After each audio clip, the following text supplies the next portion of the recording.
ইরানে America Israel সম্মিলিতভাবে যে কাজটি করেছে এটা নজিরবিহীন ঘটনা। এটা বাংলাদেশের জন্য একটা বিরাট বার্তা। বাংলাদেশের পররাষ্ট্র মন্ত্রণালয় বিবৃতি দিয়েছে। ওই বিবৃতি দিয়েছে কোথায়? পাকিস্তান আর আফগানিস্তান যুদ্ধের ক্ষেত্রে তারা বলেছেন এখানে আমাদের কোনো নৈতিক বা কোনো ধরনের কোনো কূটনৈতিক কোনো ভূমিকা নাই, মানে অনেকটা নিরপেক্ষ অবস্থানে থাকা। একসময় আমরা ন্যামের মানে ইয়েতে ছিলাম, মানে নন অ্যালাইনমেন্ট মুভমেন্ট যারা ন্যামের মেম্বার, কারণ এগুলো এখন আর ওই সময় নাই। কিন্তু এখন একটা কঠিন একটা বাস্তবতার মুখোমুখি এসে আমরা দাঁড়িয়েছি। আমাদের এখানে 90% মুসলমান, এখানে আমাদের প্রায় অর্ধশতাধিক বিভিন্ন ধর্মীয় সংগঠন আছে। তারা কিন্তু বিভিন্নভাবে পক্ষে বিপক্ষে মিছিল করছে, বিক্ষোভ করছে। ওকে, আমরা গত দেড় বছর আগে একটা আন্দোলন হয়েছে, ছাত্র আন্দোলন, যেটার নাম আমরা দিয়েছি জুলাই বিপ্লব। এটা কিন্তু একেবারে সরাসরি ভারতের বিরুদ্ধে বক্তব্য দেওয়া হয়েছে, দিল্লির আধিপত্যবাদের বিরুদ্ধে। তো কাজেই ইরানে এখন যে আক্রমণ হলো, সর্বোচ্চ নেতাকে এইভাবে প্রকাশ্যে হত্যা করা হলো, ওনার ফ্যামিলি শুদ্ধ। কয়েকদিন আগে সাদ্দাম হোসেনকে হত্যা করা হয়েছে, লিবিয়ার গাদ্দাফিকে হত্যা করা হয়েছে। তো ওদের কিন্তু এই যে অ্যাগ্রেসিভ মনোভাব, এটা এখন পরিষ্কার বুঝতে হবে, আমাদের জন্য একটা অশনি সংকেত। ইরানে হামলার আগে কিন্তু তারা পাকিস্তান আর মানে আফগানিস্তান এই দুইটা ভাতৃপ্রতিম রাষ্ট্র, মানে সীমান্ত সংলগ্ন রাষ্ট্রের মধ্যে তারা মারামারি লাগিয়ে দিয়েছে। তাহলে এখন দক্ষিণ এশিয়ায় খুব ভয়াবহ সংকট, বিশেষ করে আমাদের মুসলমানদেরকে।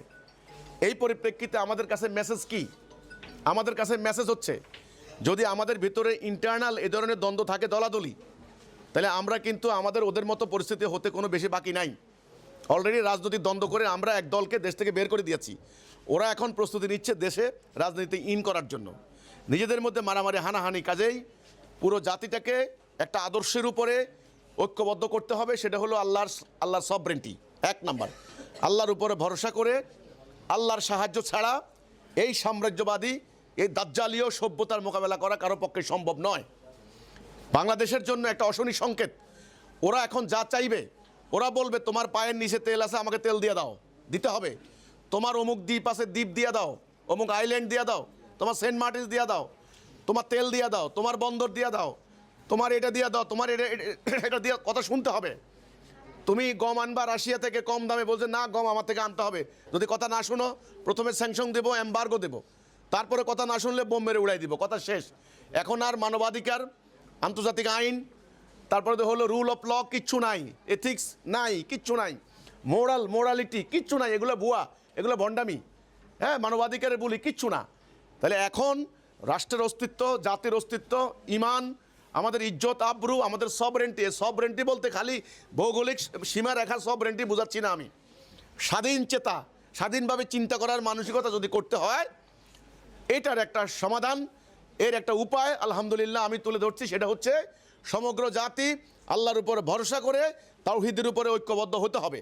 সমগ্র জাতি হবে একটা, নেতা হবেন একজন, সমগ্র জাতি একটা নির্দিষ্ট লক্ষ্যে পরিচালিত হবে। আজকে দেখেন ইরানে সর্বোচ্চ ধর্মীয় নেতাকে হত্যা করা হয়েছে, ইরানের ভেতরে আবার মিছিল হচ্ছে, এরা খুশিতে মিষ্টি বিতরণ করে। তো কাজেই ব্যাপারটা কিন্তু এই ধরনের যদি ইন্টারনালি ক্ল্যাশ থাকে, নিজেদের মধ্যে হানাহানি থাকে, আমরা অলরেডি এক দল আরেক দলের বিরুদ্ধে, এক ফেরকা আরেক ফেরকার বিরুদ্ধে, এতে হিজবুত তৌহিদের বিরুদ্ধে দেখেন অনেক মোল্লা মুন্সি কিন্তু শুরু করে দিয়েছে ফতোয়া।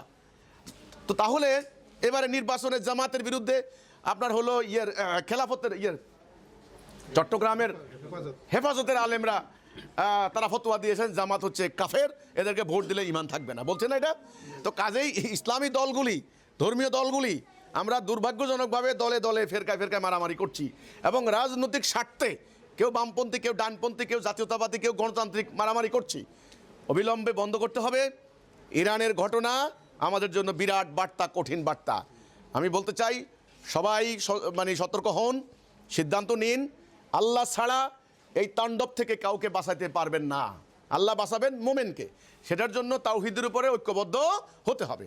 ঐক্যবদ্ধ হয়ে ইসলামের যে মূল নীতি সেটা ধারণ করতে হবে, সেটা হলো জিহাদ। এই মূলনীতি ধারণ করতে হবে। আপনি জিহাদের কথা বলবেন না, আর ওরা ঠিকই মানে দুনিয়ার সমস্ত অস্ত্র বানাবে, সমরাস্ত্র কারখানা বানাবে, আপনি জিহাদের কথা বলবেন না, এটা তো হতে পারে না। তো কাজেই আমি মনে করি ইসলামের একেবারে ধর্মের, দ্বীনের, ইসলামের আসল জায়গায়, আসল রাস্তায়, সিরাতুল মুস্তাকিমে আমাদেরকে দাঁড়াতে হবে। এটা ইরানের নেতাকে হত্যা করা একটা বিরাট একটা মেসেজ।